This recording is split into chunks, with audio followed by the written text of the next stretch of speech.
Will China's electric vehicle success last? Just think about a city fueled with shiny new electric cars. Now picture thousands of these cars abandoned and rusting away. This is what's happening in Hangzhou, China, a place that was once the leader in electric vehicle production. China's EV industry took off quickly, making other countries both jealous and worried. The country's now facing big economic problems, making it harder for people to buy these electric cars. Meanwhile, the United States is leading the charge against China's unfair business practices in EV production. India and Australia are also catching up, with the European Union still lagging behind. With other countries stepping up their game and China struggling with economic issues, is the future of China's electric vehicle dominance in jeopardy? Chinese car makers used to be seen as just copycats, but they have changed a lot. Now they are strong competitors to top Western car companies. Last year, China sold 27 million cars. The US sold only 13.75 million and the European Union sold 9.25 million. This means China sold 15% more cars than the US and the EU combined. But the most exciting part is China's control over the electric car market.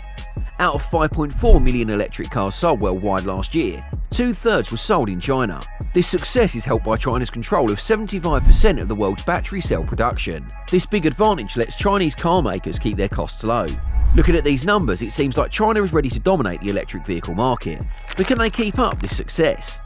China's rise in the car market hasn't been without problems. A 27.5% tariff on Chinese cars, started by the Trump administration and continued under Biden, has hurt the ability of Chinese car makers to compete in the US market. There is also a distrust of China in the US, leading to many rules aimed at reducing reliance on China and protecting American manufacturing.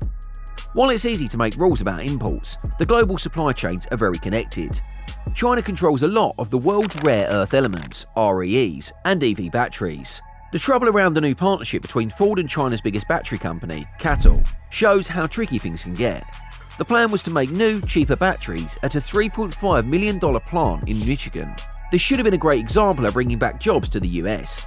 But there were many worries. People were concerned about the number of Americans versus Chinese workers at the plant, the use of federal tax incentives, CATL's links to forced labour, and lithium from Xinjiang. There were also fears about relying too much on China. Even when companies try to move away from China, it's very hard to do. This situation shows how complicated it is to change these connections. Can we avoid Chinese car makers? It's hard to steer clear of Chinese car makers because they are so involved with global companies. For example, Geely, a Chinese company, owns Volvo and its luxury EV brand Polestar. Polestar is even opening plants in South Carolina. This shows how widespread Chinese car makers are. Chinese car makers are not going to leave the market easily. The US is not just the only country worried about this. Many countries are joining forces to reduce China's role in the EV market. In India, China's EV plans hit a major roadblock. BYD, a leading Chinese car maker, planned a $1 billion electric car and battery plant with an Indian company, Mega Engineering and Infrastructure Limited. However, India blocked this investment. This move is part of a larger trend of countries trying to limit China's influence in the EV market. Great Wall Motors, another Chinese car maker, had to leave India after the government denied its investment plans. India is blocking Chinese companies for economic and political reasons. At the same time, India is talking with US EV giant Tesla. In Australia, the focus is on essential resources for EVs. The Australian Parliament stopped Asteroid Corporation from buying Alinta Resources, a local lithium producer, because of unclear links between its leaders and China's EV battery industry. Australia's Foreign Investment Review Board also blocked the Chinese purchase of Northern Minerals. These moves show a broader concern about Chinese investments and political movements. Unlike the US, India and Australia, Europe seems less eager to limit China's influence in the EV market. The European Union's strict environmental goals, which ironically led Germany to use more coal, have limited its options. The EU decided to stop selling new gas and diesel-powered cars by 2035. Without its big increase in local production, importing EVs has become the main option. The EU has low tariffs on only 10% of Chinese cars. Its subsidies for EVs, which differ greatly between countries, are not as strong as those in other regions. This situation has caused traditional European car makers like Daimler-Benz, BMW, Renault and Fiat to lose ground in the EV market to Chinese companies. European car makers are now trying hard to cut costs and compete with these Chinese rivals. Is China's EV dominance coming to an end? China's lead in the electric vehicle market has led to a mix of traffics, rules and tough competition as countries grow wary of China's influence. Now, as China faces economical problems, its era of easy dominance might be ending. The EU has low tariffs of only 10% on Chinese cars, and its subsidies for EVs vary a lot between countries and are less than those of other regions. This has caused traditional European car makers like Daimler-Benz, BMW, Renault and Fiat to lose market shares to Chinese competitors.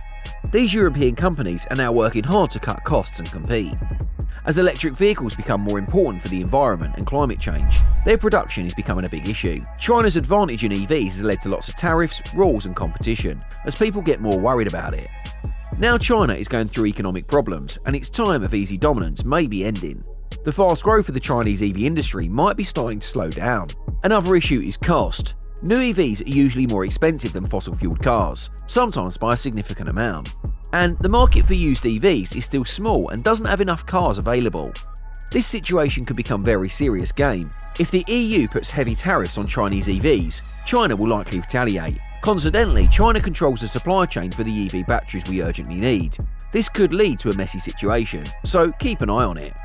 Before many people realised what was happening, China became a global leader in making and buying EVs, and the trend doesn't slow down. In just the past 2 years, the number of EVs sold annually in China shot up to 1.3 million to a huge 6.8 million.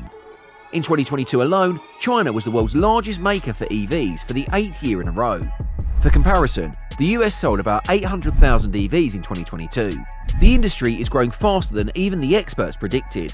The forecasts are always too low, says Tu Li, Managing Director of Sino Auto Insights, a business consulting firm specialising in transportation.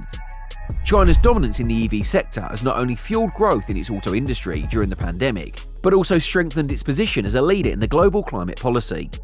How did China become a leader in EVs?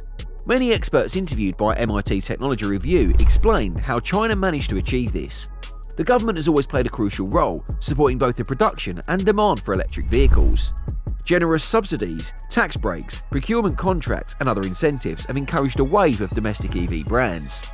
These companies have continually improved their technology to serve better the needs of Chinese consumers, which has attracted many young car buyers. But the real story of China's EV success isn't just about government policy.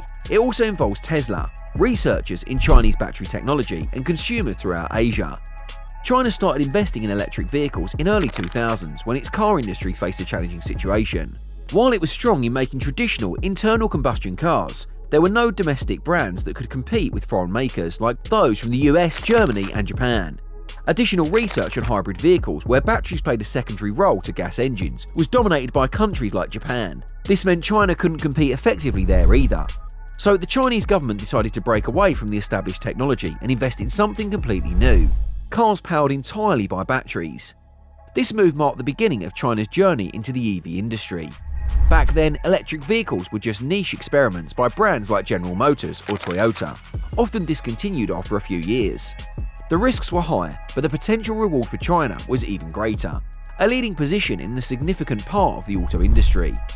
Meanwhile, countries excelled in gas or hybrid cars, like Japan, had less motivation to explore new vehicle types. For China, EVs offered solutions to several major problems, such as tackling severe air pollution, reducing reliance on imported oil, and aiding economic recovery of the 2008 financial crisis. It seemed like a win-win situation for Beijing. Also, share your thoughts with us in the comments below, and don't forget to hit the like and subscribe button. Until next time, see you later.